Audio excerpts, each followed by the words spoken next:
Hello everyone, कैसे हैं आप लोग। आज की क्लास में हम पढ़ने वाले हैं क्लास 10th इंग्लिश का फर्स्ट राइट बुक से chapter number 7 glimpses of India का स्टोरी नंबर 2 कुर्ग, जिसके राइटर है लोकेश एब्रोल। इसके पहले पार्ट में हमने अ बेकर फ्रॉम गोवा खत्म कर लिया है। अगर आपने उसे नहीं देखा है तो डिस्क्रिप्शन में लिंक दिया हुआ है, आप उसे वहां पे जाके देख सकते हैं। ठीक है, चलिए स्टार्ट करते हैं। Coorg Coorg is coffee country famous for its rain forest and spices. सबसे पहले तो आप ये समझिए कि कुर्ग है क्या। तो कुर्ग एक प्लेस का नाम है, एक छोटा सा डिस्ट्रिक्ट है कर्नाटका में। ठीक है, कर्नाटका आपको पता है कि इंडियन स्टेट है साउथ में। कुर्ग इज कॉफी कंट्री, ये कॉफी कंट्री है, मतलब यहाँ पे कॉफी मेनली ग्रो किया जाता है, कॉफी यहाँ का मेन क्रॉप है। और ये फेमस है for its rain forest. Rain forest एक ऐसे घने जंगल को बोलते हैं जो ऐसे इलाके में पाया जाता है जहाँ पे काफी तेज बारिश होता हो। तो ये अपने रेन फॉरेस्ट के लिए फेमस है, और स्पाइसेस मतलब मसालों के लिए भी काफी ज्यादा ये फेमस है। ठीक है, तो कुर्ग के बारे में ये बात आपको पता होना चाहिए। यहाँ का कॉफी मेन क्रॉप है और रेन फॉरेस्ट और स्पाइसेस के लिए ये फेमस है। इतना समझे। चलिए स्टार्ट करते हैं detailed explanation. Midway between Mysore and the coastal town of Mangalore sits a piece of heaven that must have drifted from the kingdom of God. तो मैसूर और मैंगलोर ये दोनों क्या है, एक सिटी है कर्नाटका के। ठीक है, और मैंगलोर कोस्टल टाउन है, मतलब समुद्र तट के किनारे ये है मैंगलोर। तो मैसूर और मैंगलोर के बीच में एक स्वर्ण का टुकड़ा बसा हुआ है। और ये स्वर्ण का टुकड़ा कहाँ से आया है, मानो हवा में लहराता हुआ गॉड के किंगडम से आया हुआ है, मतलब भगवान के राज्य से हवा में लहराता हुआ ये स्वर्ण का टुकड़ा जमीन पे आके गिरा हुआ है। और इस स्वर्ण के टुकड़े का नाम क्या है, कुर्ग है। इतना समझे, मतलब ये बहुत खूबसूरत प्लेस है। This land of rolling hills is inhabited by a proud race of martial men, beautiful women and wild creatures. ये लैंड ऑफ रोलिंग हिल्स है। रोलिंग हिल्स मतलब a series of low hills. आप इस picture में देख पा रहे हैं, इस टाइप के हिल्स को बोलते हैं लैंड ऑफ रोलिंग हिल्स। तो यहाँ के जो निवासी है वो मार्शियल मैन है। मार्शियल मतलब having to do with war, मतलब योद्धा जैसे मैन है यहाँ पे। प्लस यहाँ पे जो महिलाएं हैं वो काफी खूबसूरत है, और यहाँ पे जंगली जानवर भी पाए जाते हैं। ठीक है, Coorg or Kodagu, the smallest district of Karnataka, is home to evergreen rainforests, spices and coffee plantation. तो कुर्ग का एक और नाम है जिसको बोलते हैं कोडागू, ये याद कीजिएगा। ये स्मॉलेस्ट डिस्ट्रिक्ट है कर्नाटका का, जैसा कि हमें पता है। और ये होम है, मतलब यहाँ पे क्या क्या चीज पाए जाते हैं, एवरग्रीन रेन फॉरेस्ट पाए जाते हैं। रेन फॉरेस्ट क्या होता है अभी हमने समझा। प्लस यहाँ पे स्पाइसेस पाए जाते हैं, और कॉफी प्लांटेशन भी काफी ज्यादा यहाँ पे पाए जाते हैं। ठीक है, ये तीन चीज के लिए ये कुर्ग मशहूर है। Evergreen rain forest cover 30% of this district. इस डिस्ट्रिक्ट का 30% इलाका रेन फॉरेस्ट से कवर है। During the monsoons it pours enough to keep many visitors away. और बारिश के समय में इतना बारिश होता है यहाँ पे कि कई सारे विजिटर्स यहाँ पे आ नहीं पाते हैं घूमने के लिए। ठीक है, the season of Joy commences from September and continues till March.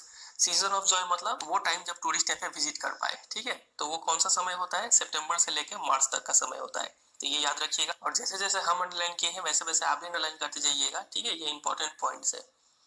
The weather is perfect with some showers thrown in for good measure. और यहाँ पे वेदर परफेक्ट होता है कब, सितंबर से मार्च के बीच में। और यहाँ पे हल्का फुल्का बारिश होता रहता है इन गुड मेजर, मतलब इतना बारिश पर्याप्त होता है कि जो रेन फॉरेस्ट है ना वो एवरग्रीन रहे। ठीक है, क्योंकि ये फॉरेस्ट को काफी ज्यादा बारिश चाहिए होता है, तो उतना पर्याप्त मात्रा में बारिश होता है यहाँ पे। The air breathes of invigorating coffee. और हवा में जो स्मेल है ना, वो किसका स्मेल आता है यहाँ पे, कॉफी का आता है। और वो स्मेल काफी इनविगोरेटिंग होता है। इनविगोरेटिंग मतलब एनर्जेटिक, हेल्दी। ठीक है, आप ऐसे ही तो कॉफी को बिवरेज माना जाता है, उसको पीते ही एनर्जी आता है। उसका स्मेल सुनने से भी आप काफी एनर्जेटिक फील करते हैं। ठीक है, तो यहाँ पे वैसा स्मेल आते रहता है। Coffee estates and colonial bungalows stand tucked under tree canopies in prime corners. Coffee estate मतलब कॉफी फार्म्स, और अंग्रेज के जमाने के जो बंगलोज है ये सब स्टैंड टक्ड। टक्ड मतलब किसी चीज को किसी चीज के अंदर रख देना। तो ये सब टक्ड है under tree canopies. Tree canopy क्या होता है, आप ये मान लीजिए ये एक ट्री है जिसका ये वाला हिस्सा को कैनोपी बोलते हैं। तो इस कैनोपी के नीचे यहाँ पे कॉलोनियल बंगलोज और कॉफी फार्म्स ये सब पाए जाते हैं। ठीक है, और वो भी in prime corners. Prime corners मतलब बेस्ट लोकेशन पे ये सब लोकेटेड है। इतना समझे। चलिए, the fiercely independent people of Coorg are possibly of Greek और Arabic descent. Fiercely means highly. तो ये लोग जो कुर्ग के जो पीपल है ये हाईली इंडिपेंडेंट है, किसी पर डिपेंडेंट नहीं है। तो ये हो सकता है ग्रीक या फिर अरब के डिसेंट, मतलब इसके वंश हो। मतलब हो सकता है कि ये जो कुर्ग के जो पीपल है इनके एंसेस्टर्स ग्रीक होंगे, नहीं तो अरब होंगे। अब ये हमें कैसे पता चला, तो देखिए यहाँ पे प्रूफ दिया गया है। सबसे पहले हम प्रूफ देखेंगे कि ये लोग कैसे एक ग्रीक के डिसेंट है। तो देखिए, as one story goes, a part of Alexander's army moved south along the coast and settled here when return became impractical. तो एक स्टोरी इस प्रकार से है कि एक बार क्या हुआ कि अलेक्जेंडर का आर्मी, अलेक्जेंडर कौन था? किंग ऑफ ग्रीक किंगडम था। तो उसके आर्मी समुद्र तट से होते हुए साउथ की तरफ चले गए थे, और साउथ में तो हमारा कर्नाटका है, और कर्नाटका में कुर्ग है, ठीक है। और अलेक्जेंडर के आर्मी साउथ में जाने के बाद वहीं पे सेटल हो गए। क्यों? क्योंकि वो लोग वापस रिटर्न नहीं कर पाए, रिटर्न बिकेम इम्प्रैक्टिकल, ठीक है। वापस जाना मुश्किल हो गया था, इसलिए वो लोग वहीं पे सेटल हो गए। और these people married amongst the locals, तो यही आर्मी लोग वहाँ के लोकल्स लोगों से शादी कर लेते हैं। And their culture is apparent in the martial traditions, marriage and religious rites. और ये ग्रीक लोग का कल्चर हमें देखने को मिलता है उनके मार्शल ट्रेडिशन में, ठीक है, योद्धा जैसे लोग बिहेव करते हैं, और शादी में और बाकी रिलीजियस राइट में ग्रीक ट्रेडिशन हमें देखने को मिलता है यहाँ पे, ठीक है। Which are distinct from the Hindu mainstream, और ये जो इनका ट्रेडिशन है वो काफी डिफरेंट है हिंदू मेन स्ट्रीम से। मेन स्ट्रीम क्या होता है? ऐसा ट्रेडिशन जो ज्यादा लोग फॉलो करते हैं। फॉर एग्जाम्पल मान लीजिए ये कर्नाटका है, तो इसमें 80% से भी ज्यादा हिस्सा, अप्रॉक्स 84% हिंदू है, और उसी में से छोटा डिस्ट्रिक्ट है कुर्ग है। तो कुर्ग के पीपल जो, इनका जो ट्रेडिशन है ना वो काफी डिफरेंट है देन द मेन स्ट्रीम। जो बाकी हिंदू लोग हैं उनके ट्रेडिशन से इनका ट्रेडिशन काफी डिफरेंट है, ठीक है। तो इसलिए हम लोग बोल सकते हैं कि जो कुर्ग के पीपल है ये लोग ग्रीक डिसेंट हो सकते हैं, ठीक है। तो ये तो हमने देख लिया कि क्या प्रूफ है इनका ग्रीक डिसेंट होने का। अब देखते हैं कि ये लोग अरब डिसेंट कैसे हैं। देखिए, the theory of Arab origin draw support from the long black coat with an embroidered vest belt worn by the Kodavas. Kodavas क्या होता है? पीपल ऑफ कुर्ग, कुर्ग में रहने वाले लोगों को कोडाबूस बोलते हैं। अब देखिए, ये लोग अरब है क्यों? क्योंकि ये लोग जो कपड़े पहनते हैं ना वो एक लंबा सा ब्लैक कोट पहनते हैं, और साथ में कमर में एक बेल्ट पहनते हैं जो कि एम्ब्रॉयडर्ड, मतलब उस पर कढ़ाई किया हुआ होता है। आप इस पिक्चर में देखिए, यहाँ पे ये ट्रेडिशनल कुर्गी ड्रेस है, एक लंबा सा ब्लैक कोट है और कमर में एक वेस्ट बेल्ट पहने हुए हैं जिसपे एम्ब्रॉयडरी किया हुआ है, कढ़ाई किया हुआ है, ठीक है। तो देखिए, इस ड्रेस को हम लोग क्या बोलते हैं? Known as kupya. ये ड्रेस का नाम याद कर लीजिए। कोडाबूस जो ड्रेस पहनते हैं, ब्लैक कोट और एम्ब्रॉयडर्ड वेस्ट बेल्ट, इसको कूपिया बोलते हैं। और ये काफी हद तक रिजेंबल करता है कूफिया से, जो कौन पहनते हैं? अरब्स पहनते हैं, और द कुर्द पहनते हैं। कुर्द ईरानियन लोग हैं, ठीक है, इनका ड्रेस भी इनसे मैच करता है। इतना समझे? तो ये लोग अरब है, हमें इस बात से पता चलता है कि अरब लोग कूफिया पहनते हैं और कोडाबूस लोग कूपिया पहनते हैं, और दोनों का ड्रेस काफी हद तक मैच करता है। ड्रेस क्या है? Long black coat with an embroidered waist belt, ठीक है। चलिए, Kurgi homes have a tradition of hospitality and they are more than willing to recount numerous tales of valor related to their sons and fathers. Coorgi homes जो है ये अपने मेहमान नवाजी के लिए जाने जाते हैं, ठीक है, काफी अच्छा स्वागत करते हैं कोई मेहमान आता है तो। और ये लोग काफी ज्यादा विलिंग होते हैं to recount numerous tales of valour. Tales of valour मतलब stories of courage and bravery, usually in war, ठीक है। जो बहादुरी का कहानी है ये सुनाने के लिए काफी ज्यादा ये इच्छुक होते हैं। और ये बहादुरी का कहानी किससे रिलेटेड होता है? अपने बेटे से रिलेटेड या फिर अपने फादर से रिलेटेड, कि मेरे बेटे ने ऐसा ऐसा काम किया, मेरे पिताजी ने ऐसा ऐसा काम किया। इस टाइप की कहानी ये सुनाने के लिए काफी ज्यादा इच्छुक होते हैं, ठीक है। The Coorg regiment is one of the most decorated in the Indian army. Regiment मतलब a group of soldiers in the army. तो इंडियन आर्मी में कई सारे रेजिमेंट है, तो उनमें से एक है कुर्ग रेजिमेंट। ये मोस्ट डेकोरेटेड है। मोस्ट डेकोरेटेड मतलब इन्हें मैक्सिमम नंबर ऑफ अवार्ड मिला है ब्रेवरी के लिए इन वॉर, ठीक है। And the first chief of the Indian army general Cariappa was a Coorgi. और इंडियन आर्मी के जो पहले चीफ थे जिनका नाम था जनरल करियप्पा, वो भी एक कुर्गी थे, ठीक है। Even now Kodavas are the only people in India permitted to carry firearms without a licence. और आज भी कोडाबूस ऐसे इकलौते पीपल है इंडिया में जिन्हें बंदूक रखने का परमिशन है विदाउट अ लाइसेंस। ऐसे आप बंदूक अगर रखना चाहे तो आपको लाइसेंस लेना होगा पहले, लेकिन इन्हें लाइसेंस का जरूरत नहीं पड़ता है, ठीक है। देखिए आगे बढ़ते हैं। The river Kaveri obtains it's water from the hills and forest of Coorg. Kaveri नदी जो है काफी फेमस है, इन्हें गंगा ऑफ द साउथ कहा जाता है। तो ये अपना पानी जो है कुर्ग के फॉरेस्ट और हिल से, यहीं से ये ओरिजिनेट होती है, ठीक है। तो यहीं से वो अपना पानी लेती है। Mahseer a large fresh water fish abound in this water. तो महासीर एक मछली होता है, बहुत ही बड़ा मछली होता है, तो यहाँ के पानियों में ये काफी ज्यादा पाए जाते हैं। Kingfishers dive for their catch. Kingfishers एक टाइप का बर्ड है, तो ये भी नदी में छलांग लगाते हैं मछली पकड़ने के लिए, ठीक है। While squirrels and langurs drop partially eaten fruit for the mischief of enjoying the splash and the ripple effect in the clear water. और स्क्विरल्स जो गिलहरी होते हैं और जो लंगूर्स एक टाइप का बंदर होता है, ये लोग भी आधे खाए हुए फल को पानी में फेंकते हैं, ये मजा लेने के लिए कि पानी कैसे स्प्लैश करता है, रिपल इफेक्ट मतलब जो पानी में वेव लाइक फॉर्म जो बनता है, ठीक है, लहरें जो उठती है, वो देखने के लिए ये लोग आधा खाया हुआ फल को पानी में फेंकते हैं, ठीक है। Elephants enjoy being bath and scrubbed in the river by their mouth. माहौत कौन होते हैं? ऐसे लोग जो एलिफेंट का टेक केयर करते हैं, जिसको महावत बोलते हैं हिंदी में। तो एलिफेंट्स को मजा आता है नहाने में, और जब उनके महावत उन्हें रगड़ रगड़ के नहाते हैं, नहलाते हैं, तो उन्हें काफी मजा आता है। तो इस पैराग्राफ में हमने देखा कि कौन से एनिमल्स हैं जो कुर्ग में पाए जाते हैं। तो ये सब एनिमल्स का नाम आप ध्यान रखिएगा, एग्जाम में आपसे पूछे जाते हैं, ठीक है। चलिए आगे बढ़ते हैं। और यहाँ पे कौन सा नदी ओरिजिनेट करती है? कावेरी, ये भी याद रखिएगा, इसको अंडरलाइन कर लीजिएगा कावेरी को भी, ठीक है। The most laid-back individuals become convert to the life of high-energy adventure with river rafting, canoeing, rappelling, rock climbing and mountain biking। तो देखिए क्या लिखा हुआ है, जो most laid back individuals, laid back मतलब यहाँ पे लिखा हुआ था रिलैक्स, नॉट इन अ हरी। कितना भी सुस्त इंसान होना, वो यहाँ पे आने के बाद कन्वर्ट हो जाता है to the life of high energy, energy में कन्वर्ट हो जाता है वो, क्योंकि यहाँ पे उसे एडवेंचर करने को मिलता है रिवर राफ्टिंग के रूप में। रिवर राफ्टिंग क्या होता है? ये रहा, travelling in a river in a raft, ठीक है, एक टाइप का बोट में नदी में ट्रैवल करना, ठीक है, इसको बोलते हैं रिवर राफ्टिंग।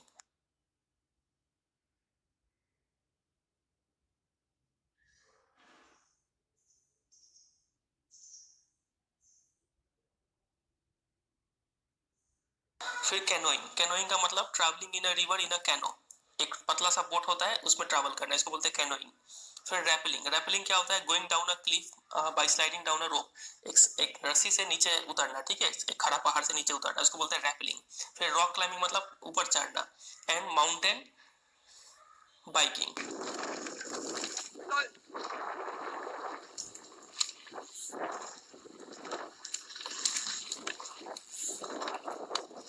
ठीक है, तो ये सब इतना एडवेंचर है यहाँ पे कि एक सुस्त इंसान भी आके यहाँ पे हाई एनर्जी लाइफ में कन्वर्ट हो जाता है।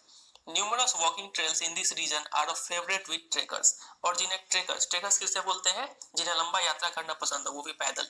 तो जो चलने के शौकीन है, तो यहाँ पे काफी ज्यादा वॉकिंग ट्रेल्स है। जो ट्रेल्स मतलब होता है पाथ क्रिएटेड बाय वॉकिंग, चल चल के एक टाइप का रास्ता क्रिएट हो जाता है, तो उस रास्ते में चलने के लिए ट्रेकर्स के लिए यहाँ पे फेवरेट डेस्टिनेशन है, ठीक है। चलिए, तो ये हमने यहाँ पे देखा कि कौन से यहाँ पे एडवेंचर्स है, तो इसको भी अंडरलाइन कर लीजिएगा। आगे बढ़ते हैं। Birds, bees and butterflies are there to give you company. और जब आप ट्रेकिंग करेंगे तो आपको कंपनी देने के लिए बर्ड्स होंगे, बीज होंगे और बटरफ्लाइज होंगे, और साथ ही साथ कुछ और एनिमल्स भी होंगे, जैसे कि मैकैक्स। मैकैक्स क्या होता है? ये एक टाइप का मंकी है। और मालाबार स्क्विरल्स आप पिक्चर में देख पा रहे हैं, फिर लंगूर्स, ठीक है, और सिलेंडर लॉरीज। तो ये सब एनिमल्स क्या करेंगे? Keep a watchful I from the tree canopy. Tree के कैनोपी से, कैनोपी क्या होता है अभी आपको बताया, वहां से आप पे नजर रखे रहेंगे ये लोग कि कहीं आप उल्टा सीधा कुछ काम ना कर दे। I do however prefer to step aside for wild elephant. और राइटर यहाँ पे बोलते हैं कि हम क्या करेंगे? प्रीफर हो जाएंगे, प्रीफर करेंगे कि हम साइड हो जाए अगर हम मुझे जंगली एलिफेंट दिखेगा तो, ठीक है। तो यहाँ पे भी कुछ एनिमल्स का नाम है, इसको भी अंडरलाइन कर लीजिए। आगे बढ़ते हैं। The climb to the Brahmagiri hills brings you into a panoramic view of the entire misty landscape of Coorg. तो अगर आप ब्रह्मागिरी हिल्स पे चढ़ेंगे, ठीक है, तो आपको कैसा व्यू देखने को मिलेगा? Panoramic view. तो किसी हाई प्लेस से अगर नीचे का प्लेस को देखते हैं ना, उस व्यू को बोलते हैं पैनोरामिक व्यू, ठीक है। तो आप ब्रह्मागिरी हिल्स पर जब चढ़ेंगे तो आपको क्या देखने को मिलेगा? मिस्टी मतलब फॉगी लैंडस्केप देखने को मिलेगा कुर्ग का, और ये काफी ब्यूटीफुल सीन होता है। A walk across the rope bridge leads to the 64-acre island of निसर्गधाम। निसर्गधाम एक आइलैंड है, आइलैंड नहीं है, ये एक डेल्टा है, जिसको वहाँ के लोकल पीपल इसे आइलैंड बोलते हैं, ठीक है।